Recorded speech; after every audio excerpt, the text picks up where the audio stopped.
ሰላምና ጤና በያላችሁበት ይሁን። ውድና የተከበራችሁ የቻናል ቤተሰቦች እንደምን አላችሁ? በዚህ ሰዓት መሰማትና መደመጥ ያለባቸውን አራት ሰበር መረጃዎችን ወደ እናንተ የማደርስ ይሆናል። በአማራ ክልል አዳዲስ የጦርነት መረጃዎችን ወደ እናንተ አደርሳለሁ። በትግራይ ክልል ጦርነት ይነሳል በሚል ፍራቻ ተፈናቃዮች ቁጥር እጅጉን መጨመሩ ተሰምቷል። አካባቢው ምን እየተካሄደ ነው? አዳዲስ መረጃዎችን ወደ እናንተ አደርሳለሁ። ፋኖ፣ ህወሓት፣ ኦነግ ሸኔ እንዲሁም ደግሞ የሱዳኑ አልቡርሃን አንድ ላይ ተገናኝተው መምከራቸውን የሚመለከት መረጃ ወጥቷል። ይህን በተመለከተም የማደርሳችሁ መረጃ ይኖራል። ተጨማሪ መረጃዎችን ማጋራችኋለሁ። ቻናሉን ሰብስክራይብ፣ ቪዲዮን ላይክ እያደረጋችሁ መረጃዎች እንድትከታተሉ በአክብሮት ጋብዛለሁ። አሁን በቀጥታ ወደ መረጃው አልፋለሁ። አብራችን ቆዩ። በአማራ ክልል በተለያዩ አካባቢዎች እየተደረገ ያለው ውጊያ እንደቀጠለ ይገኛል። ከክምር ድንጋይ እስከ ደብረ ታቦር ምላሽና ከክምር ድንጋይ እስከ ንፋስ መውጫ ጋይንት ድረስ በፋኖ ኃይሎችና መከላከያ ሰራዊት መካከል ከባድ ውጊያ መደረጉ ተሰምቷል። ውጊያው ደብረ ታቦር ዙሪያን ጨምሮ ከጋሳኝ እስከ ዘበራ፣ ከአርሴማ እስከ ክምር ድንጋይ እንዲሁም ንፋስ መውጫ ጋይንት ዙሪያን ጨምሮ ከጎብጎብ እስከ ሳሊ፣ ከመኳቢያ እስከ ኡራኤል፣ ከማዲያ እስከ ጣሪያ ጊዮርጊስ፣ ከኤድሮ እስከ ክሬቸርና አምባ ማርያም ድረስ ከባድ ውጊያ ተደርጎ ከባድ ቁሳዊና ሰብአዊ ጉዳት መድረስ ተሰምቷል። ይህ እንዲህ እንዳለ ቁልፍ ወታደራዊ ጠቀሜታ እንዳላት የሚነገርላት ሻውራ ከተማ በፋኖ ኃይሎች መያዟን ለማወቅ ተችሏል።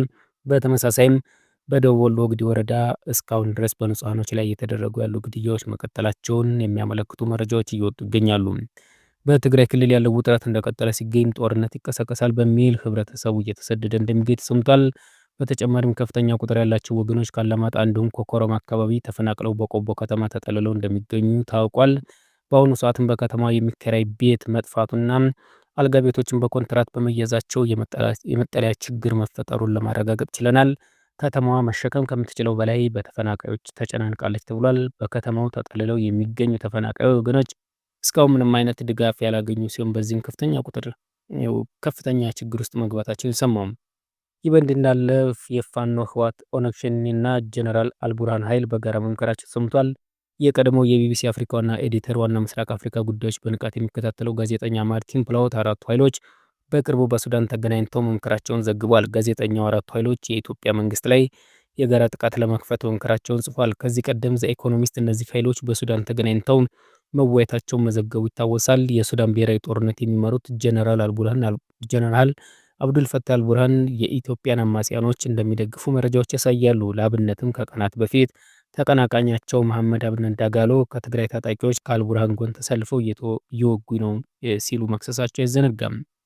ይህ በእንዲህ እንዳለ አስመራ የነበሩት ባለስልጣን በዛሬው ዕለትም አዲስ አበባ መግባታቸው ሰምቷል። ባለፈው ሳምንት ወደ አስመራ ተጉዘው ከፕሬዚዳንት ኢሳያስ አፈወርቂ ጋር የተወያዩት የሳውዲ አረቢያ ምክትል የውጭ ጉዳይ ሚኒስቴር አዲስ አበባ ገብተዋል። ሚኒስቴሩ ዛሬ ረፋድ ላይ ከዶክተር ጌዲዮን ጢሞቴዎስ ጋር መምከራቸውን የሰማው ከአንድ ወር ባልሞላ ጊዜ ውስጥም ከአዲስ አበባ በሪያድ መካከል ውይይት ሲደረግ ይህ ለሶስተኛ ጊዜ ነው። ከ3 ሳምንታት በፊት ዶክተር ጌዲዮን ወደ ሪያድ ተጉዘው ከጅዳ ሚኒስትሮች ጋር ቀጠናዊ ጉዳዮች ላይ መክረዋል። በተመሳሳይም ከአንድ ሳምንት በፊት የሳውዲ ውጭ ጉዳይ ሚኒስቴር አዲስ አበባ መጥተው ከጠቅላይ ሚኒስትር አብይ አህመድ ጋር መወያየታቸው ይታወቃል።